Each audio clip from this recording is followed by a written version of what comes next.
আমন্ত্রণ নিউজ 24 সংবাদের সাথে আছি আমি সারা মেহজাবিন। দেখছিলেন বিআরবি কেবলস সংবাদ শিরোনাম। এবার বিস্তারিত। টানা বৃষ্টি উজানের ঢলে বিপর্যস্ত দেশের দক্ষিণাঞ্চল। বৃষ্টির সাথে ও উজান থেকে আসা ঢলের পানিতে ভেঙেছে ফেনীর বন্যা নিয়ন্ত্রণ বাঁধের 17টি স্থান। পানির তোড়ে প্লাবিত কমপক্ষে 20টি গ্রাম। নোয়াখালীতেও বন্যা নিয়ন্ত্রণ বাঁধে দেখা দিয়েছে ভাঙন। বৈরী আবহাওয়ায় সমুদ্র বন্দরগুলোকে 1 নম্বর স্থানীয় সতর্কতা সংকেত দেখিয়ে যেতে বলা হয়েছে। বিস্তারিত ডেস্ক রিপোর্টে। ভারী বৃষ্টি ও উজানের ঢলে ফেনীর মুহুরী, কহুয়া ও সিলোনিয়া নদীর বন্যা নিয়ন্ত্রণ বাঁধের 17টি স্থান ভাঙন দেখা দিয়েছে। এতে 2 উপজেলার অন্তত 20টি গ্রাম প্লাবিত হয়েছে। ভোগান্তিতে হাজারো মানুষ। বুধবার সকাল 9টা পর্যন্ত 24 ঘন্টায় সর্বোচ্চ 306 মিলিমিটার বৃষ্টিপাত রেকর্ড করা হয়েছে। মঙ্গলবার রাত থেকে পরশুরাম ও ফুলগাজী উপজেলার লোকালয়ে পানি প্রবেশ করে। এসব এলাকায় যোগাযোগ ব্যাহত হচ্ছে। পানিবন্দী কয়েক হাজার পরিবার। আমাদের সাইজ আমার নষ্ট হয়, দোকানদারের সাইজ আমার নষ্ট হয়, খুবই ক্ষতিগ্রস্ত আমরা। হঠাৎ করে 10 মিনিটের মধ্যে বাজারে এমন পরিমাণ পানি উঠছে যে আমরা মাছগুলোকে কোনো দিকে সরাবো এরকম কোনো টাইম পাইনি।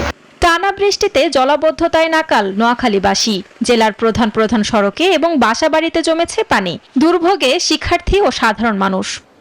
রাস্তার যে অবস্থা, পানিতে কোনো গাড়ি চলতেছে না, হাঁটু পরিমাণ পানি। গুরুত্বপূর্ণ যেসব জায়গাগুলো আছে সবগুলো প্রায় গত 3 দিনের বৃষ্টিতে হাঁটু পানিতে ডুবে আছে। প্রশাসনের দৃষ্টি আকর্ষণ করছে যে অতি দ্রুত এখানে ড্রেনেজটা পরিষ্কার করে পানিগুলো যেন এখান থেকে সরিয়ে নেয়, মানুষ যেন অতি সুন্দরভাবে এখানে বসবাস করে। বরিশালে 2 দিনের টানা বৃষ্টিতে 24 ঘন্টায় 160 মিলিমিটার বৃষ্টিপাত রেকর্ড করা হয়েছে। বৃষ্টির কারণে বেশ কয়েকটি প্রধান সড়ক ও অলিগলিতে জলাবদ্ধতার সৃষ্টি হয়েছে। এদিকে বেনাপোলে টানা 7 দিনের বৃষ্টিতে বন্দরে ওপেন ইয়ার্ড এবং বিভিন্ন গুদাম বা শেডের সামনে পানি জমে পণ্য লোড আনলোড চরমভাবে বিঘ্নিত হচ্ছে। এ ঘটনায় কয়েকটি প্রবেশ গেট সাময়িকভাবে বন্ধ করে দিয়েছে কর্তৃপক্ষ।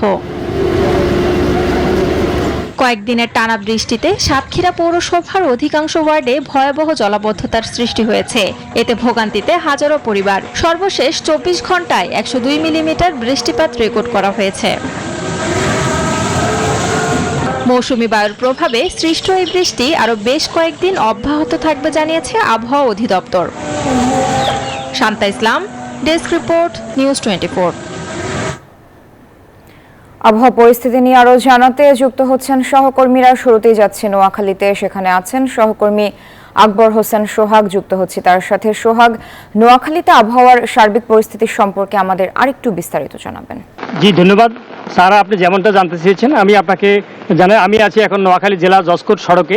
আসলে গত 24 ঘন্টায় নোয়াখালীতে টানা বৃষ্টির কারণে এখানে বিভিন্ন রাস্তাঘাট জলাবদ্ধতা সৃষ্টি হয়েছে, হাঁটু পরিমাণ পানি উঠে গেছে। আসলে আমি আপনাকে যদি বলি, জেলা প্রশাসক সড়ক, পুলিশ সুপার কার্যালয়ের সড়ক এবং জেলা জজকোট সড়ক, নোয়াখালী প্রেস ক্লাব সড়ক সহ মহিলা কলেজ সড়ক সহ আলপার্ক স্কুল সড়ক সহ বিভিন্ন স্কুলে সড়কগুলো হাঁটুর উপরে পানি উঠে গেছে। আসলে মানুষের দুর্ভোগ দেখা দিয়েছে। আসলে এখানে আমি জেলা জজকোর্টে আসা কয়েকজন বিচারপ্রার্থীর সাথে কথা বলছি, তারা আমাকে জানিয়েছেন এবং আইনজীবীরাও জানিয়েছেন যে এখানে খুবই কষ্ট হচ্ছে। এখানে বিচারপ্রার্থী যেসব লোকজন আছে তারাও আসতে কষ্ট হচ্ছে। তো এই বিষয়ে নোয়াখালী জেলা প্রশাসনের পক্ষ থেকে, দুর্যোগ ব্যবস্থাপনা কমিটির পক্ষ থেকে একটি বিশেষ সভা করা হয়েছে। এই বিষয়ে আমি নোয়াখালী জেলা প্রশাসকের সাথে কথা বলছি। তিনি আমাকে জানিয়েছেন যে তারা এই বিষয়ে একটি জরুরি সভা করেছেন এবং এই জরুরি সভায় তারা সিদ্ধান্ত নিয়েছেন যে যারা নোয়াখালীর যে সকল জায়গায় বিভিন্ন স্থানে যেখানে যে সকল মানুষ বাড়িঘর যাদের বিধ্বস্ত হচ্ছে, যেখানে মানুষ পানিতে ডুবে গেছে, তাদেরকে ত্রাণ সামগ্রী এবং তাদেরকে খাদ্য সামগ্রী তারা মজুদ রেখেছেন এবং তারা যদি আরও যারা ক্ষয়ক্ষতি হয়েছে, যারা পানির নিচে আছে তাদেরকে তারা দুর্ভোগের বিষয়ে তারা সহায়তা করবেন। তো আসলে এইটুকু জানিয়েছেন আমাকে নোয়াখালী জেলা প্রশাসন, তারা প্রস্তুত আছেন। তো আসলে সব মিলেই নোয়াখালীর দুঃখ, এখন নোয়াখালীর জলাবদ্ধতা এই ছিল আমার কাছে। নোয়াখালী থেকে সর্বশেষ আমি ফিরে যাচ্ছি সাভারে, সেখানে আমাদের আরেক সহকর্মী নাজমুল সেখানে অপেক্ষা আছেন, তিনি সেখানকার পরিস্থিতি জানাবেন। নাজমুল।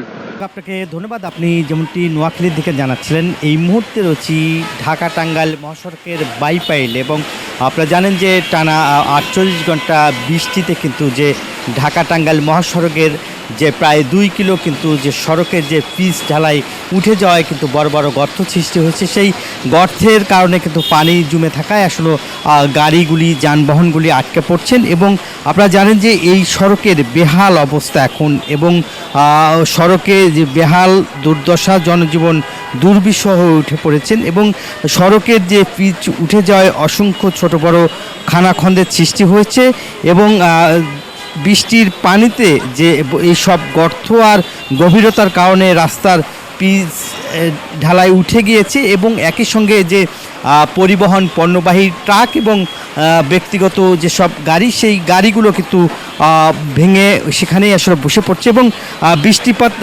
পানি আসলে বেশি হয় কিন্তু সড়কের যে অবস্থা সেটা চলাচলের অনুপযোগী হয়ে উঠে পড়েছেন এবং ফলেই কিন্তু যে একের পর এক দুর্ঘটনা ঘটছে এবং ঘন্টার পর ঘন্টা কিন্তু যানজটের শিকার হচ্ছে এবং মানুষ 2 থেকে 3 মিনিটের রাস্তা কিন্তু 1-1.5 ঘন্টা কিন্তু সড়কেই তাদের অপেক্ষা করতে হচ্ছে এবং দীর্ঘ যানজটের মধ্য দিয়ে কিন্তু মানুষ পারাপার হচ্ছে এবং এলাকাবাসী জানিয়েছেন যে এই দীর্ঘ যানজটের কারণে তাদেরকে ঘন্টার পর ঘন্টা সড়কে তারা অপেক্ষা করছে এবং এলাকাবাসী এবং স্থানীয় আশেপাশে যারা পোশাক কারখানার শ্রমিক তারা আসলে বলছে দ্রুত এই সড়কটি সংস্কার করার দাবি জানিয়েছেন এবং এই যে ভোগান্তি হচ্ছে এবং ভোগান্তি থেকে আসলে মুক্তির জন্য কিন্তু তারা বারবার বলার পরেও কিন্তু এখন পর্যন্ত আমরা দেখেছি সকাল থেকে আমরা এই চিত্র দেখানোর চেষ্টা করেছিলাম যে কি পরিমাণ ভয়াবহ যানজট এবং মানুষের যে দুর্ভোগ এবং মানুষ কিন্তু যে দুর্ভোগে নির্দিষ্ট সময় মতো তারা তাদের যে কর্মস্থলে তারা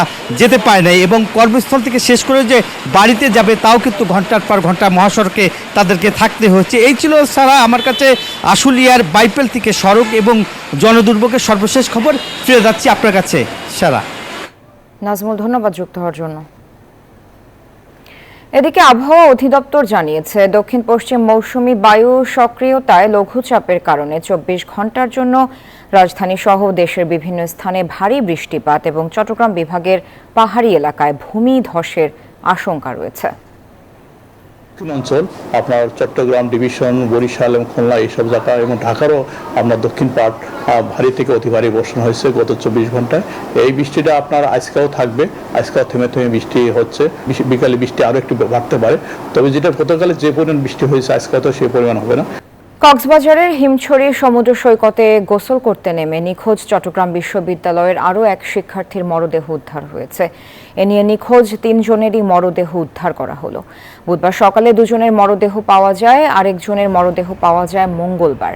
প্রথম বর্ষের পরীক্ষা শেষে সোমবার কক্সবাজার ভ্রমণের উদ্দেশ্যে বের হন 5 জন। মঙ্গলবার 3 জন গোসল করতে নামেন এবং বাকি 2 জন দাঁড়িয়েছিলেন। ছবি তুলতে ওই 3 জন সমুদ্রের গভীরে চলে যান।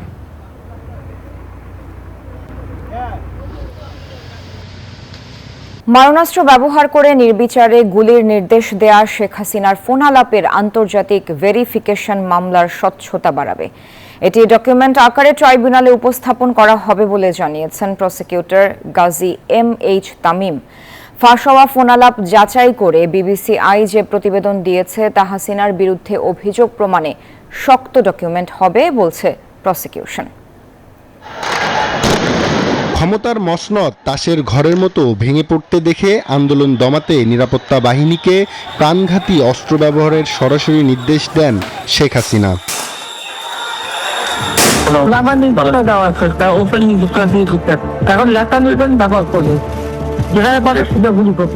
ফাঁস হওয়া অডিওটি যাচাই করে এর সত্যতা নিশ্চিত করেছে বিবিসির অনুসন্ধান ও আন্তর্জাতিক ফরেনসিক বিশেষজ্ঞরা। তাদের মতে এটি এডিট বা কৃত্রিমভাবে তৈরি করা হয়নি। কণ্ঠস্বরটি শেখ হাসিনার বলে শনাক্ত করেছে সিআইডিও। এর আগেও ফাঁস হওয়া শেখ হাসিনার বেশ কয়েকটি ফোনালাপে এমন আরও হত্যার নির্দেশনা ছিল, যার ফরেনসিক সত্যতা নিরূপণ করেছিল সিআইডি। তবে ফোনালাপের সত্যতা নিয়ে প্রশ্ন তুলেছিল ঘাপটি মেরে থাকা ফ্যাসিস্টের দোসররা, কিন্তু এবার আর সেই সুযোগ থাকলো না। শেখ হাসিনার এই ফোন আলাপের আন্তর্জাতিক ভেরিফিকেশন মামলার স্বচ্ছতা বাড়াবে বলে জানিয়েছেন ট্রাইব্যুনালের প্রসিকিউটর। সেই সঙ্গে এটি ডকুমেন্ট আকারে ট্রাইব্যুনালে উপস্থাপন করা হবে বলেও জানান তিনি। বিবিসি থেকে এই নিউজটাও ব্রডকাস্ট হয়েছে এবং তারাও তাদের ইনভেস্টিগেশনে এই ভয়েসের সত্যতা পেয়েছেন। অতএব ইউএন এটাকে সার্টিফাই করেছেন যে এই ঘটনার সময় 1400 মানুষ নিহত হয়েছে। প্রমাণ আমরা ট্রাইব্যুনালে দাখিল করেছি, যদি চার্জ ফ্রেম হয় আমরা সেটা সাক্ষ্যের মাধ্যমে ট্রাইব্যুনালে উপস্থাপন করব। এই অডিওকে মানবতা অপরাধের মামলার গুরুত্বপূর্ণ প্রমাণ হিসেবে দেখছে আন্তর্জাতিক অপরাধ ট্রাইব্যুনাল। যে কোনো এনজিও অথবা সরকারি কোনো সংস্থা থেকে যদি এই ধরনের রিপোর্ট প্রকাশিত হয়, তাহলে ট্রাইব্যুনাল কোনো প্রমাণ ছাড়াই তাদের জুডিশিয়াল নোটিশ এবং কমন নলেজে এই ধরনের ঘটনার কে সাক্ষ্য হিসেবে গ্রহণ করতে পারে। এদিকে শেখ হাসিনার বিরুদ্ধে হত্যা মামলার অভিযোগ গঠনের বিষয়ে 10 জুলাই আদেশ দেবেন আন্তর্জাতিক অপরাধ ট্রাইব্যুনাল 1।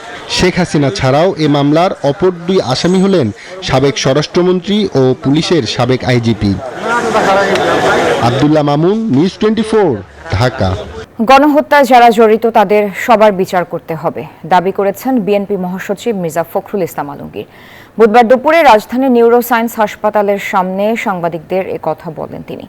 মির্জা ফখরুল বলেন, শুধু শেখ হাসিনা নন, দল হিসেবে আওয়ামী লীগ অপরাধ করলে তাও বিচার হতে হবে। জনগণের স্বার্থে নির্বাচন চায় বিএনপি, মন্তব্য করেন তিনি। দীর্ঘদিন ধরে অসুস্থ হয়ে আগারগাঁও নিউরোসায়েন্স হাসপাতালে ভর্তি বিএনপি চেয়ারপারসনের উপদেষ্টা ও কাউন্সিলের সদস্য বীর মুক্তিযোদ্ধা আব্দুল কুদ্দুস। বুধবার তাকে দেখতে রাজধানীর আগারগাঁওয়ে নিউরোসায়েন্স হাসপাতালে যান বিএনপি মহাসচিব মির্জা ফখরুল ইসলাম আলমগীর। এ সময় তিনি আব্দুল কুদ্দুসের চিকিৎসার খোঁজ খবর নেন, পরে গণমাধ্যমের সঙ্গে কথা বলেন। বিএনপি মহাসচিব বলেন, সংস্কার আর নির্বাচন সাংঘর্ষিক নয়। যারা ফেব্রুয়ারিতে নির্বাচন চায় না তাদের আরও ভেবে দেখা উচিত। যারা মনে করেন যে নির্বাচন প্রয়োজন নেই, আমার মনে হয় তারা আবার চিন্তা করবেন। নির্বাচন প্রয়োজন জনগণের জন্য। সরকার একটা নির্বাচিত সরকার দরকার, যে নির্বাচিত সরকারের সঙ্গে জনগণের সম্পর্ক থাকবে। এক প্রশ্নের জবাবে মির্জা ফখরুল বলেন, ফ্যাসিবাদের পক্ষে যারা কাজ করেছে তাদের সবার বিচার করতে হবে। এই নিয়ে তার সঙ্গে যারা এই হত্যাকাণ্ডের সঙ্গে, গণহত্যার সঙ্গে এবং এই ফ্যাসিস্ট আক্রমণের সঙ্গে জড়িত, তাদের প্রত্যেকেরই বিচার হবে। সেই হিসাবে দল যদি আইনের আওতায় নিয়ে এসে দলও যদি এমন দেখা যায় যে দলগত হিসাবে, তাহলে অবশ্যই তাদের বিচার হওয়া উচিত বলে আমি মনে করি। জনগণ নির্বাচন চাই উল্লেখ করে বিএনপি মহাসচিব বলেন, এ কারণে গণতন্ত্রের জন্য লড়াই করে আসছে বিএনপি। গণতন্ত্রের সবচেয়ে বড় শক্তি যদি কেউ থাকে সেটা হচ্ছে বিএনপি, এবং সবচেয়ে বেশি লড়াই যদি কেউ করে গণতন্ত্রের জন্য সেটা বিএনপি। বাংলাদেশে এক দলীয় শাসন ব্যবস্থা থেকে বিএনপি নিয়ে এসেছে আপনার বহুদলীয় গণতন্ত্রে। পরে শিল্পী ফরিদা পারভিনকে দেখতে ইউনিভার্সাল মেডিকেল কলেজ হাসপাতালে যান বিএনপি মহাসচিব। মাহমুদ হাসান, নিউজ 24, ঢাকা। কোনো বিদেশি সংস্থার প্রেসক্রিপশনে নয়, দেশের স্বার্থে যৌক্তিক সংস্কার করা হচ্ছে, বলেছেন অর্থ উপদেষ্টা ডক্টর সালেউদ্দিন আহমেদ। বুধবার সকালে রাজধানীর একটি হোটেলে অ্যাকাউন্টিং অ্যান্ড অডিট সামিটে কথা বলেন তিনি।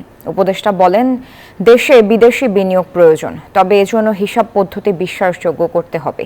দেশের অডিটরদের করা নিরীক্ষা প্রতিবেদনের বেশিরভাগই মানসম্পন্ন নয় বলেও মন্তব্য করেন অর্থ উপদেষ্টা। অনুষ্ঠানে কেন্দ্রীয় ব্যাংকের গভর্নর বলেন, মানসম্মত আর্থিক প্রতিবেদন ছাড়া কোনো দেশেরই অর্থনৈতিক উন্নতি সম্ভব নয়। Bangladesh, there are many standards, and in international standards, of course, there are International Accounting Services Board, International Auditing, and other there. And those who have gone to Basel, and I've been there, I've seen a very important person, financial wizards are there, so they give different recommendations. But implementation of these are not very adequate. If you want to restore confidence of investors, if you want to bring investors in Bangladesh, foreign or domestic, either, we have to build up the trust of those investors in our accounting system. সুরক্ষার অংশ হিসেবে বাংলাদেশ, চীন ও পাকিস্তানের মধ্যে ত্রিপক্ষীয় ফোরামের আলোচনা হচ্ছে। এতে অন্য কোনো দেশের উদ্বেগের কিছু নেই, মন্তব্য করেছেন ঢাকায় নিযুক্ত চীনের রাষ্ট্রদূত ইয়াও ওয়েন। বুধবার সকালে গুলশানের একটি হোটেলে এক সেমিনারে কথা বলেন তিনি। চীনের রাষ্ট্রদূত বলেন, যুক্তরাষ্ট্রের শুল্ক আরোপে সবচেয়ে বেশি ভুক্তভোগী চীন। সামাজিক ও কাঠামোগত উন্নয়নের জন্য বাংলাদেশ চীন সম্পর্ক গুরুত্বপূর্ণ। বাংলাদেশে বিনিয়োগের মানসম্মত পরিবেশ আছে বলেও মন্তব্য করেন তিনি। আয়োজনে বিডার নির্বাহী চেয়ারম্যান চৌধুরী আশিক মাহমুদ জানান, বাংলাদেশে চীনের জন্য আরও 2টি অর্থনৈতিক অঞ্চল তৈরির পরিকল্পনা রয়েছে। Chinese enterprises will continue to thrive in Bangladesh and contribute to its economic and social development, as well as the improvement of people's livelihood. China is definitely, in our opinion, the most likely biggest investor for Bangladesh in coming years and days, and that trend is very clear, even from the government of Bangladesh's side. 3.5 বছরের দীর্ঘ আইনি লড়াই শেষে অবশেষে চাকরি ফেরত পাচ্ছেন আলোচিত দুদক কর্মকর্তা মোহাম্মদ শরীফ উদ্দিন।